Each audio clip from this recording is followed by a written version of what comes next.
warahmatullahi wabarakatuh.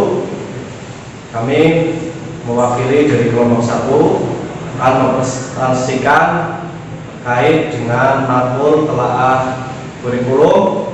Jadi kelompok 1 akan mempresentasikan materi yaitu tentang standar kualifikasi akademik dan kompetensi guru. Sebelumnya perlu kita ketahui apa itu kualifikasi akademik guru. Yaitu kualifikasi itu adalah standar di mana peserta pendidik itu harus mempunyai ijazah yang sesuai atau relevan dengan jenjang pendidikan yang dikuasainya. Seterusnya, kualifikasi akademik guru itu bisa melalui pendidikan formal itu. Pada saat pendidikan jalur formal mencakup kualifikasi akademik guru pendidikan anak usia dini, PAUD, SD, SMP, SMA, SDLB, SMLB maupun SMK dan MAK. Yang pertama, poin kualifikasi akademik guru yaitu PAUD, TK atau LA memiliki kualifikasi akademik pendidikan minimum diploma 4 atau D4 atau sarjana S1 dalam bidang pendidikan anak tersebut. Nah, dalam hal ini, dalam pendidikan anak usia dini atau psikologi yang diperoleh dari program studi yang terakreditasi. Yang kedua, kualifikasi akademik guru SD atau MI. Nah, di sini harus memiliki kualifikasi akademik pendidikan minimum diploma 4 D4 atau sarjana S1.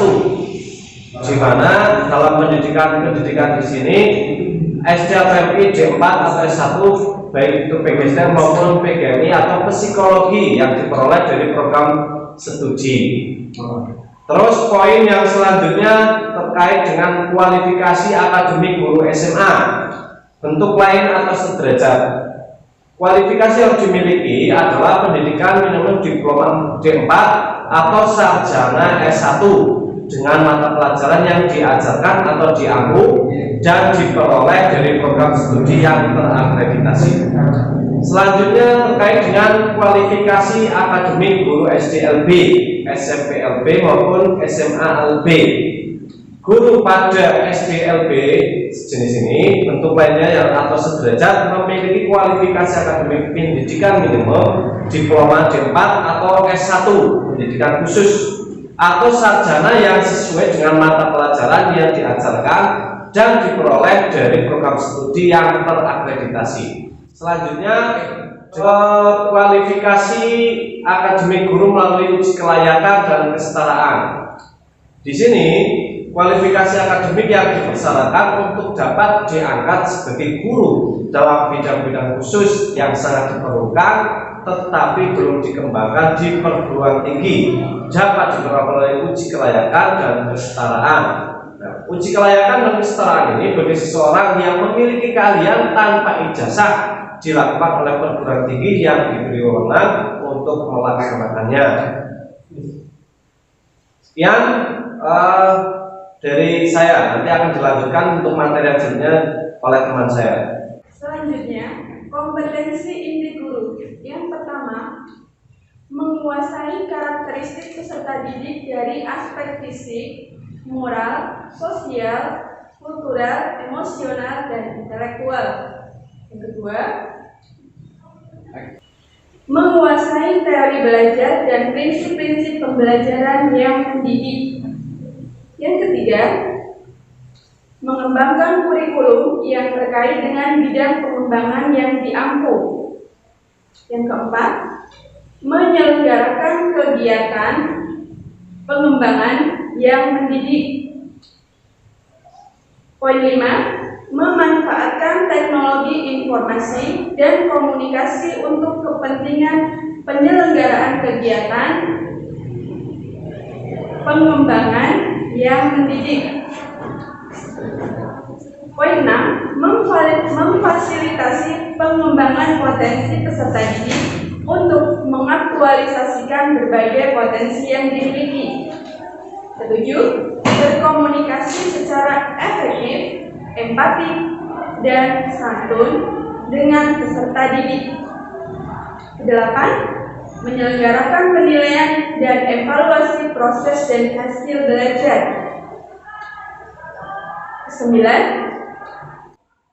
Memanfaatkan hasil penelitian dan evaluasi untuk kepentingan pembelajaran. 10. Melakukan tindakan reflektif untuk meningkatkan kualitas pembelajaran. Terima kasih. Selanjutnya adalah kompetensi kepribadian. Jadi, guru harus punya kompetensi kepribadian. Salah satunya yang pertama adalah bertindak sesuai dengan norma hukum, agama, sosial, dan kebudayaan nasional Indonesia. Yang kedua, menampilkan diri jadi pribadi yang jujur, berakhlak mulia, dan menjadi teladan bagi peserta didik serta masyarakat. Guru harus bisa menjadi contoh. Menampilkan diri sebagai pribadi yang mantap, stabil, dewasa, arif, berwibawa. Ya, itu sama aja. Lanjut, menunjukkan etos kerja, tanggung jawab yang tinggi, bangga menjadi guru serta percaya diri. Yang selanjutnya, menjunjung kode etik profesi guru.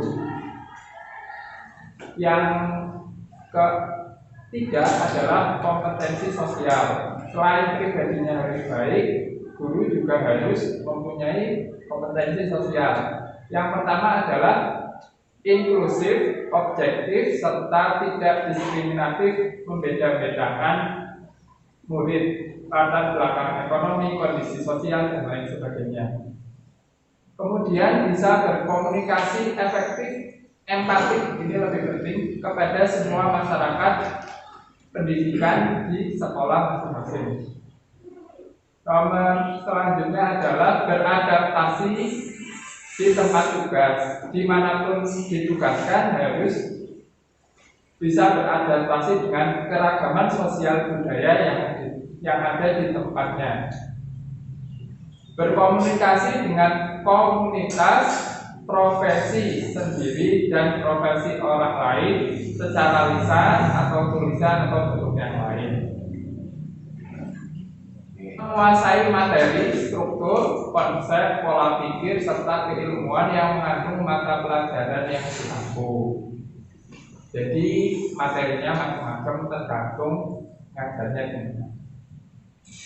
Selanjutnya adalah yang nomor 4 adalah kompetensi profesional.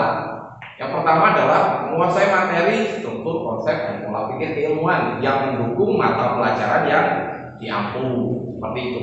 Dan selanjutnya adalah menguasai standar kompetensi dan kompetensi dasar mata pelajaran atau bidang pengembangan yang diampu. Setiap guru harus mampu menguasai. Poin selanjutnya, mengembangkan materi pembelajaran yang diampu secara kreatif. Tuntutan sebagai guru adalah harus mampu kreatif supaya peserta didiknya juga terpicu atau terstimulus supaya kreatif juga. Selanjutnya adalah mengembangkan keprofesionalan secara berkelanjutan dengan melakukan tindakan reflektif. Selanjutnya, memanfaatkan teknologi informasi dan komunikasi untuk berkomunikasi dan mengembangkan diri. Seperti itu. Lanjut. Oke, sudah. Terima kasih. Poin-poin selanjutnya akan dibahas oleh teman kita lagi. Selanjutnya saya akan menerangkan tentang kode etik guru Indonesia. Poin yang pertama adalah guru berbakti mendidik peserta didik untuk membentuk manusia Indonesia yang seutuhnya yang berjiwa Pancasila.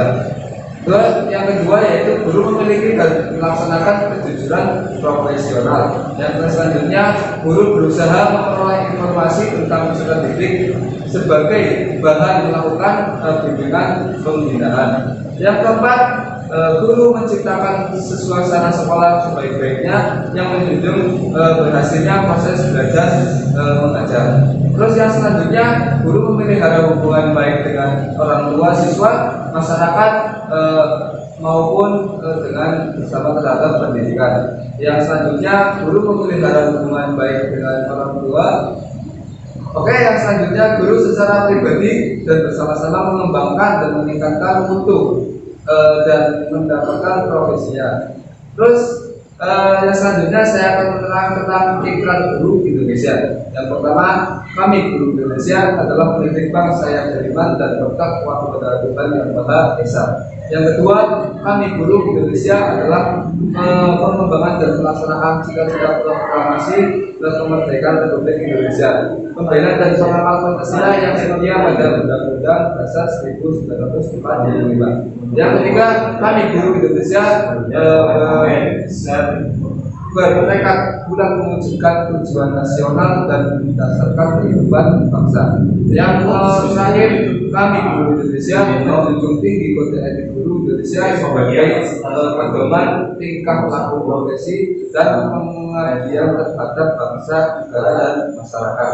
Kemudian, terima kasih.